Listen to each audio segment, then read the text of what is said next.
자, 오늘은 형용사에 대해서 알아보도록 할게요. 형용사를 저번처럼, 동사처럼 분류를 해서 형용사가 어떤 것인지, 중국어에서는 형용사가 어떻게 쓰이는지, 그리고 어떠한 형용사들이 있는지, 그 분류를 알아보도록 하겠습니다. 자, 형용사라는 건 뭐냐면 사람이나 사물의 모습과 성질 또는 상태를 설명해주는 품사예요. 예를 들면 우리가 아주 대표적인 예로 好,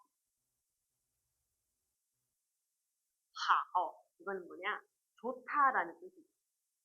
네, 그러니까 우리가 이렇게 중국어 사전을 보면 이렇게 쓰여가지고 옆에 형용사 이렇게 돼가지고 뜻은 좋다 이렇게 되어 있어요.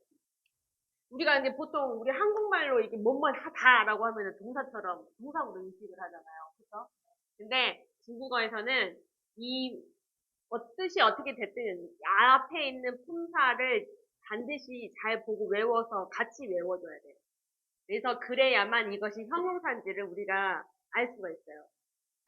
그래서 가장 대표적인 게 好, 그 다음에 또 뭐가 있냐면 美,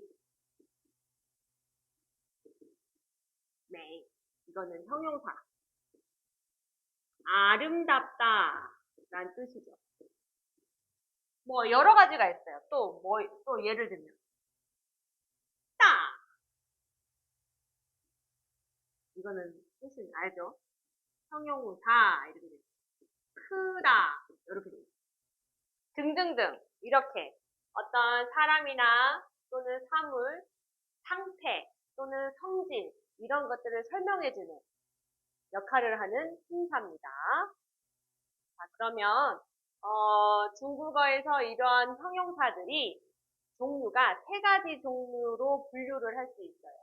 그래서 그거를 한번 분류를 해볼게요. 중국어에서 형용사는 총 세 분류로 나눌 수 있다고 했죠. 어떠한 형용사가 있는지. 첫 번째, 성질 형용사.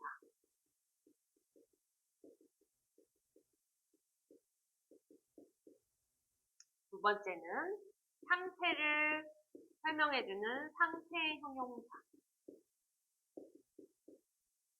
세 번째는 구별 형용사.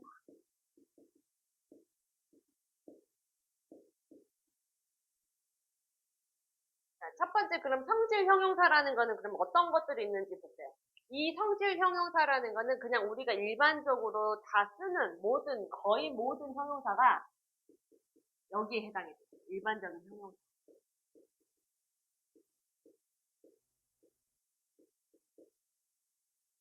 그래서 예를 들면 아까 우리가 얘기를 했던 好, 그 다음 美, 그 다음 뭐 깐징. 이 깐징이라는 거는 깨끗하다라는 뜻의 형용사죠. 그 다음에 뭐 까오, 그 다음 아까 또 말했던 따, 그 다음 小 또는 少.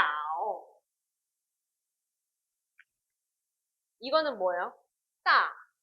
얘는 크기가 크다 작다를 설명해 주는 거고 이것도 마찬가지예요. 얘는 그러면 양을 설명해 주는 거예요. 양, 그쵸? 어쨌든 등등등 이러한 모든 것들이 성질 형용사에 들어갑니다. 두 번째 상태 형용사는 이러한 것들이 있어요. 예를 들면 빙량, 량은 시원하다인데 빙은 뭐예요? 얼음, 얼다란 뜻이에요. 얼음처럼 시원하다, 얼음처럼 차갑다라는 뜻이고 쇠바이는 백색이잖아요. 하얗다라는 뜻인데 어떻게 하얗다라는 거죠? 눈처럼 하얗다. 통홍은 무슨 뜻이냐? 예측이 되죠? 어떻게? 빨갛긴 빨간데 몽땅 온통 빨갛다라는 뜻으로 이렇게 상태를 꾸며주는 형용사 역할들이 이런 식으로 있어요. 자, 그 다음 구별 형용사. 처음 들어보죠. 구별 형용사. 말 그대로 구별을 나타내는 거예요. 구별. 남자, 여자. 남자, 여자 이건 명사처럼 보이는데 사실 중국어에서는 형용사로 들어가요. 난, 유, 공, 그 다음에 뭐뭐, 신, 뭐뭐, 신.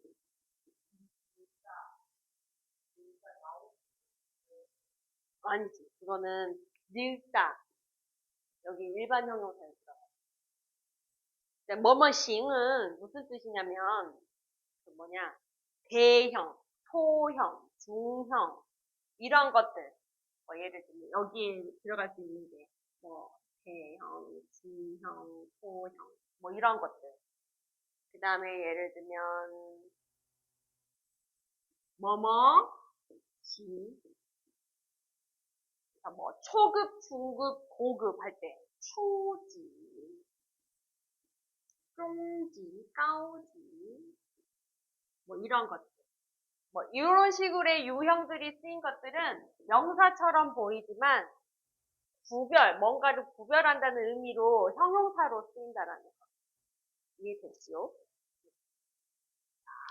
그러면 이 형용사들이 중국어에서 쓰이는 이런 형용사들이 어떠한 특징을 가지고 있는지 한번 보도록 하겠습니다.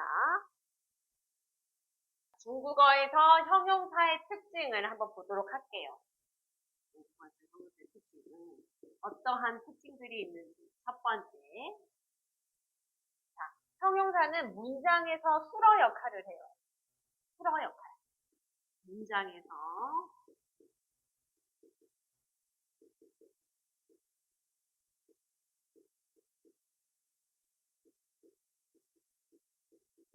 중국어에서 수로 역할을 하는 애가 딱 두 가지가 있어요. 우리 저번 시간에 배웠던 동사.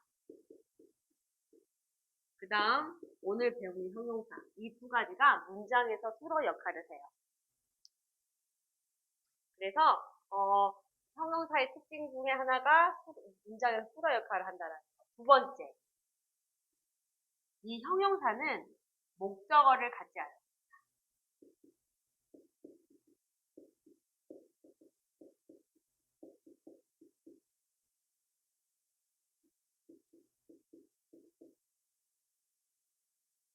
예를 들면 이 하오가 형용사인지 모르면 뒤에다 갖다가 명사를 갖다 붙이는 경우가 많아요. 그러니까 애들이 어떠한 단어가 동사인 줄 알고 명사를 갖다 붙이는 경우도 많고 형용사인지 모르고 명사를 갖다 붙이는 경우도 있고 뭐 하여튼 이 품사 때문에 품사를 외우지 않는 것 때문에 이러한 오류들이 많이 받는데 어쨌든 형용사는 목적어를 갖지 않습니다.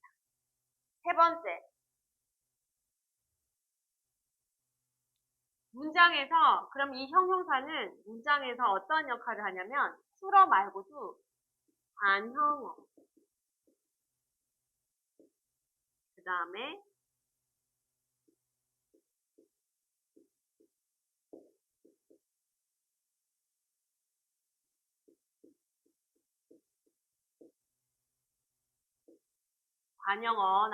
관형어로도 쓰일 수 있고요.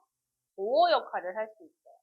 자, 우리가 나중에 뒤에서 문장의 성분을 배우겠지만 먼저 미리 잠깐 언급을 하자면 이 관형어는 뭐예요? 명사를 수식하는 성분이에요. 명사. 명사를 꾸며주는 명사. 꾸며주는 아이. 자, 보어는 동사 뒤에서 동사의 뜻을 보충해주는 역할을 하는 게 보호라는 거예요. 동사 뒤에서 동사를 뜻을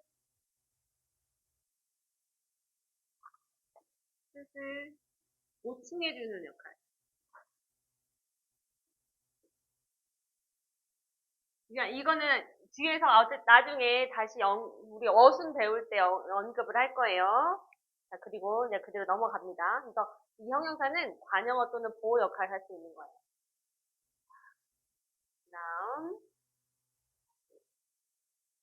형용사가 관용어를 쓰일 때 나타나는 특징이 하나 있어요. 예를 들면, 우선 예를 먼저 설명해 줄게요. how, 学生.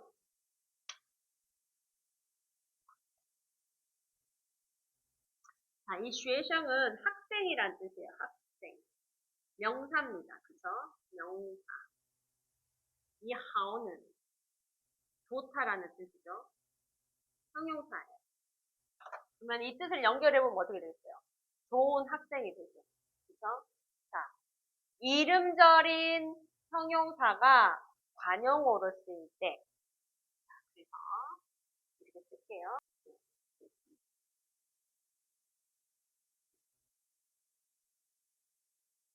이름절인 형용사가 관용어로 쓰일 때는 바로 명사가 나와요.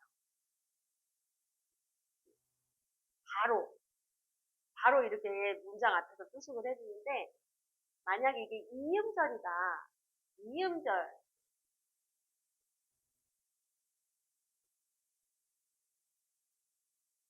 형용사가 명사를 꾸밀 때는, 수식을 해줄 때는, 요렇게 생기는 것을. 그래서, 이렇게 쓰여서 어떤 식의 해석을 해준다면, 뭐뭐의, 뭐. 뜻은 이렇게 해석은 이런 식입니다.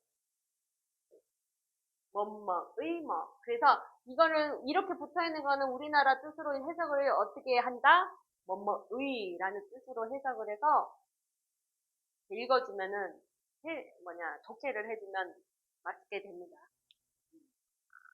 자, 다시 한번 형용사가 관용어로 쓰일 때 이러한 형식들 처음에는 이름절의 형용사하면 바로 단독으로 바로 뒤에 명사가 오는데 이음절의 형용사가 관용어로 쓰일 때는 명사 앞에 덜을 붙여준다. 이해됐죠?